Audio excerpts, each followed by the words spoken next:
नमस्कार, रामराम महाराष्ट्र न्यूज मध्ये आपले स्वागत आहे। अनुसूचित जातींचे अ, ब अशा उपवर्गीकरणाची अंमलबजावणी करण्यात यावी या मागणीसाठी आझाद मैदान येथे आंदोलन। पाहुयात आमचे प्रतिनिधी संपत अंबाला यांचा सविस्तर रिपोर्ट। सरकारने नियुक्त केलेल्या बदर समितीच्या अहवालानुसार तसेच सर्वोच्च न्यायालयाच्या आदेशाची अंमलबजावणी करून अनुसूचित जातींचे अ, ब अशा उपवर्गीकरणाची अंमलबजावणी करण्यात यावी या प्रमुख मागणीसाठी अनुसूचित जाती वर्गीकरण समर्थन पदाधिकारी आणि डॉक्टर समय्या पसुला, संस्थापक कार्याध्यक्ष, मादगी समाज संघटना महाराष्ट्र राज्य तथा माजी जिल्हा परिषद अध्यक्ष गडचिरोली यांच्या नेतृत्वाखाली मुंबई येथील आझाद मैदानावर शेकडो कार्यकर्त्यांचे आंदोलन सुरू आहे।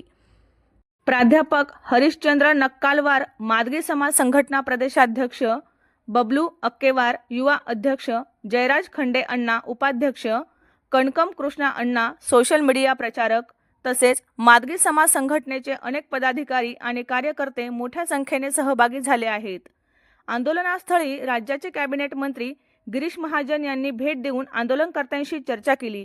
यावेळी त्यांनी महायुती सरकारच्या कार्यकाळातच अनुसूचित जातींच्या उपवर्गीकरणाचा प्रश्न मार्गी लावून सर्वोच्च न्यायालयाच्या आदेशानुसार आवश्यक कार्यवाही करण्यात येईल असे आश्वासन आंदोलनकर्त्यांना दिले आहे। ज्या वंचित जाती आहेत, लाभधारक जाती विरोध करतात त्यांना करू द्या, त्यांचा अधिकार आहे। परंतु सुप्रीम कोर्टाचा निर्देश आहे की अनुसूचित जातीच्या आरक्षणामध्ये उपवर्गीकरण झालं पाहिजे। हा लढा गेल्या 30-40 वर्षात महाराष्ट्रात मातंग समाज लढतोय। 4 तरुण या ठिकाणी बळी गेलेले आहेत आणि या वर्गीकरणाच्यासाठी सरकारने बदर समिती नेमली, अहवाल स्वीकारला। 2 मिनिट मंत्री आपले अहवाल स्वीकारला। आमचं महाराष्ट्रातल्या सर्व समाजाचं म्हणणं आहे, आम्ही सरकारला प्रपोजल दिलेला आहे। अनुसूचित जातीच्या आरक्षणाचं अ आणि ब असं 2च वर्ग करा। अप्रगत जातीमध्ये, अप्रगत गटामध्ये मेहतर, मोची, होल्लर, दक्कनवर, मांगारोडी, बुरुड, हिंदू खाटीक अशा लाभवंचित जातीने टाका आणि ज्यांनी लाभ मोठ्या प्रमाणात घेतला त्यांना ब गटात टाका। आम्हाला 6% वाटा द्या, त्यांना उरलेलं देऊन टाका। हेच खऱ्या अर्थानं शाहू महाराजांचं, फुलेंचं, बाबासाहेबांचं तत्व पुढे घेऊन जाणारा फॉर्म्युला असेल। तुमचं सरकार हरियाणामध्ये आहे आणि हरियाणाच्या सरकारने अ आणि ब हे 2च वर्ग केलेले आहेत आणि हीच भूमिका आमची महाराष्ट्रातल्या मातंग, मोची, मेहतर, होल्लर या तमाम सर्व लाभवंचित जातीची आहे। ही आम्ही तुम्हाला विनंती करतो।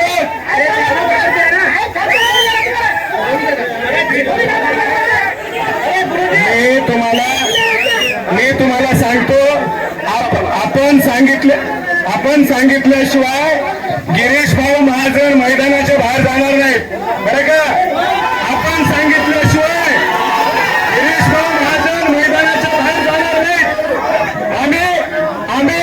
आम्ही रक्त ओकून आलोय, आम्ही रक्त सांडलोय।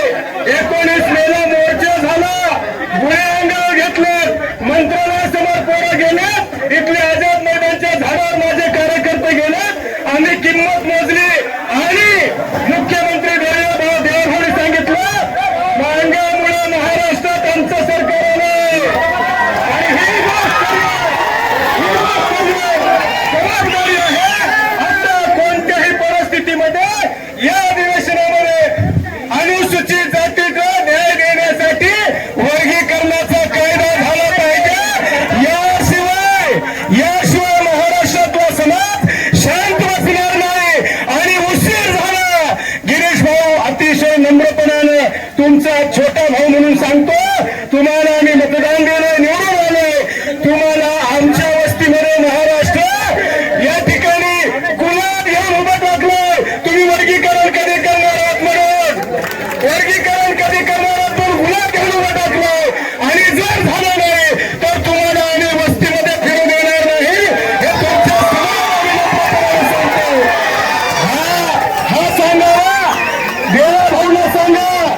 अशाच नवनवीन बातम्या पाहण्यासाठी आमच्या चॅनलला सबस्क्राईब करा. फेसबुक आणि इंस्टाग्राम पेजला फॉलो करा.